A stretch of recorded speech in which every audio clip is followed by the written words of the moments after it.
a relação entre neurociência e educação? Vamos entender como que a neurociência tem contribuído para melhorar os níveis de aprendizagem, como ela lida com o erro, como ela traz elementos e dados para que possamos levar isso para crianças e jovens, assim como professores na educação em geral.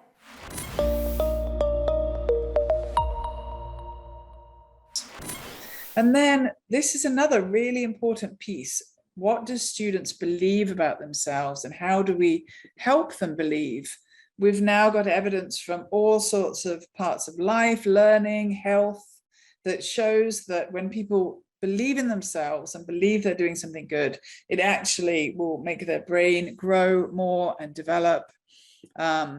This is evidence I've shared a lot. I think it's very important.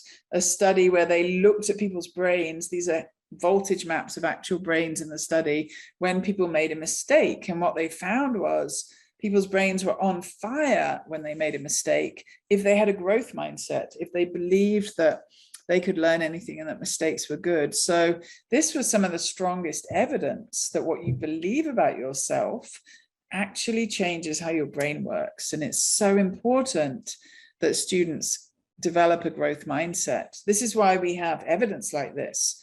These were kids going through 7th and 8th grade with the same teachers. And what we see is kids with a fixed mindset, they're on that lower level path.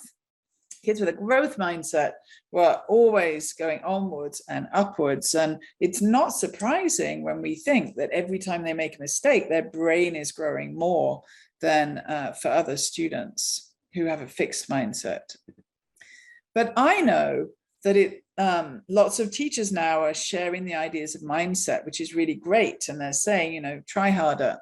But those ideas, if you are on the mindset bus and you're sharing those ideas, but then you hit a wall of fixed mathematics, I know that those ideas fall flat. And what I mean by that is maths problems that have one method to solve them, one answer. When teachers say to kids, you can learn anything, but then they present maths in a fixed way, students don't receive those messages. They can't see how they can learn anything. So at UCubed, we're all about changing maths questions so that brain connections are being made, so that students can see, they can learn and grow. Quando a gente trabalha especificamente a questão da relação da neurociência ou do funcionamento cerebral com a perspectiva da matemática, eu vejo que a gente tem que abordar isso a partir de dois olhares. O primeiro deles é o papel da linguagem matemática para a estruturação do funcionamento cerebral, como eu já vinha apresentando anteriormente. E, basicamente, o papel mais importante da matemática é a qualidade que esta linguagem tem do ponto de vista da abstração. As outras linguagens todas, elas partem muito de uma perspectiva mais concreta, mais de leitura de mundo. Isso não significa que a gente não vai ter que fazer isso também com a matemática. Mas a linguagem matemática, justamente por ser um método de leitura do mundo, ele transcende a perspectiva do concreto e traz justamente uma visão abstrata sobre as relações entre os objetos, entre o mundo e a capacidade, inclusive, de mensuração, de análise, né? Então, quando a gente pensa, por exemplo, na matemática como instrumento de aplicação para que a gente possa construir relações espaciais entre as coisas, isso é uma coisa muito interessante. Imagina o quanto é intrigante pensar naquele filme em que as mulheres que eram as calculistas, né, aquelas que faziam os cálculos, que estavam envolvidas lá naquele projeto de levar o homem à Lua e tal, vocês devem se lembrar desse filme muito lindo, Muito Além das Estrelas, né? Fica claro que a ferramenta matemática, ela nos permite explorar, estruturar um pensamento de alguma coisa que não está aqui, agora, presente, que beira o intangível.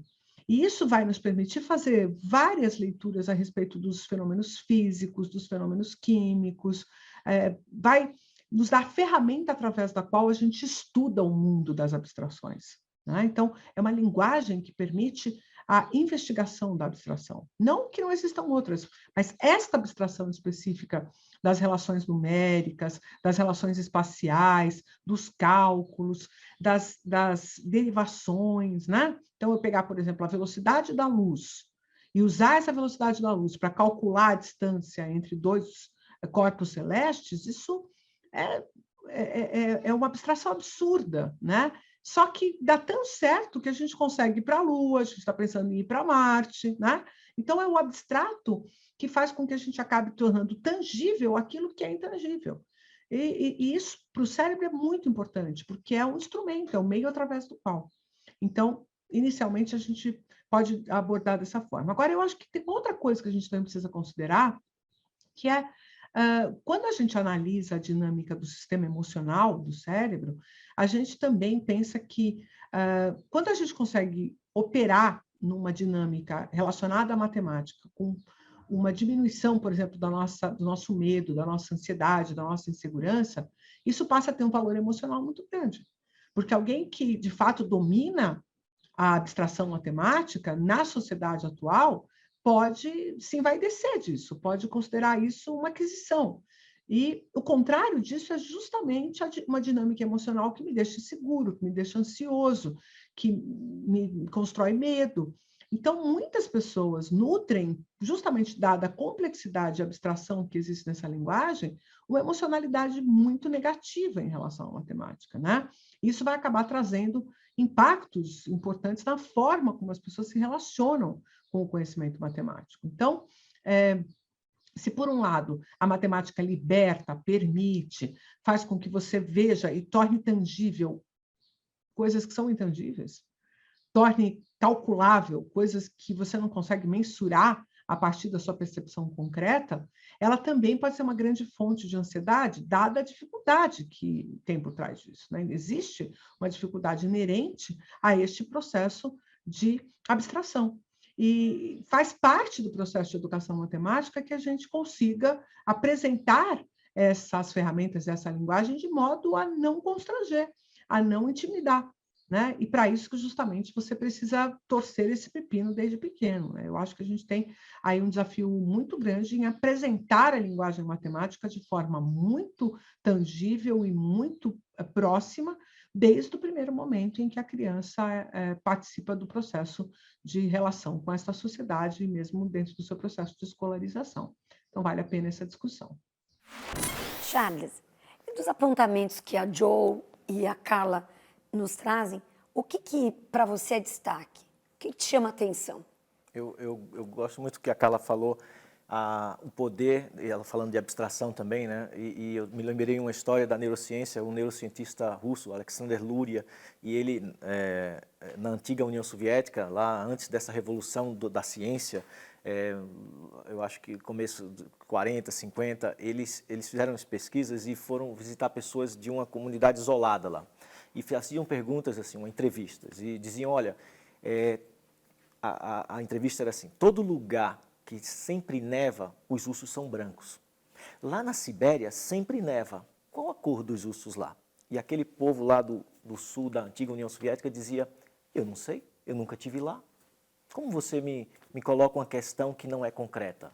Se um senhor de 80 anos vir de lá e me disser que viu um urso branco, talvez eu acredite. Mas como eu vou saber?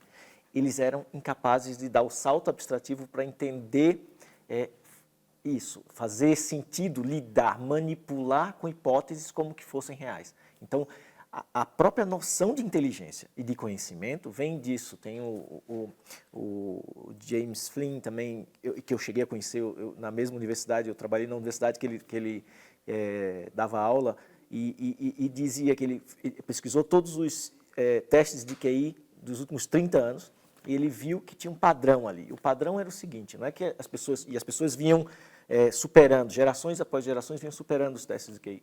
E ele descobriu que o padrão não é que as pessoas estão ficando mais inteligentes, mas de alguma forma elas estavam lidando com o hipotético, como que fossem reais. Então, parte desse poder é a capacidade de lidar com teorias, com o hipotético, e manipular esse hipotético, essas hipóteses, como que fossem reais. Então, eu acho que assim, é um espaço da dúvida, a gente trabalha muito pouco a dúvida, e trazendo para a educação como tudo isso pode contribuir, é a beleza da curiosidade, a beleza das questões, das perguntas, e a gente se apaixonar por isso. Então, é sempre a centelha da curiosidade. Como que a gente pode estimular essas crianças a curtirem as dúvidas delas e irem atrás das pesquisas e tendo essa fantástica e outras, a arte, como foi falado aqui, esse conhecimento que é amplo, é diverso. A gente aqui encaixotou tudo. Então, eu acho que a beleza existe, a abundância de talento já existe, eles já sabem essa linguagem. Se a gente não atrapalhar muito, vai... Então, assim, é mais como a gente mantém o que já está lá dentro. Então, a gente fazer menos estrago, quase. Nesse ponto, quando a neurociência fala do papel do erro e desvela, né, o erro faz parte do processo de aprendizagem. E o erro dentro da escola formal, ele tem um papel muito punitivo. O que a neurociência e todo esse estudo fala sobre o erro e a aprendizagem? Eu acredito que tem algo aí que é até otimista de falar, porque significa que a minha lógica não é... Dá para ver isso tudo com uma ontologia, um sentido filosófico, não orientado ao objeto, como as coisas, como eu, como ser, mas que é o ser, mas se tornar. Para uma lógica de becoming, uma lógica orientada a fluxos. Então, se você pensar, mesmo nós aqui, se um alienígena vir de outro planeta, aí, a vida inteligente vir aqui, e agora nos encontrar e fizer um raio-x, digamos que a mente dele tem um scanner, que ele escaneia todas as partes do nosso corpo, todas as moléculas, e ele fizer uma leitura e registrar lá, Cláudia, e registrar o Charles. E depois de 7, 10 anos ele vir de novo e nos encontrar, e ele passar o scanner dele, ele vai ver que nenhuma parte, todas as nossas componentes foram substituídos. Mas você está aqui e eu estou aqui ainda. Então, assim, nós, assim, somos estáveis, é uma estabilidade temporária, numa escala de tempo. Então, tem uma coisa de fluido. Então, acho que é otimista porque não é o que a gente é, mas o que a gente vai se tornar. E o erro é parte disso. Se a gente só tiver, prestar atenção aos erros e continuar aprendendo com eles, a nossa realidade, o nosso entendimento vai ficar melhor. Então, é assim que eu penso também.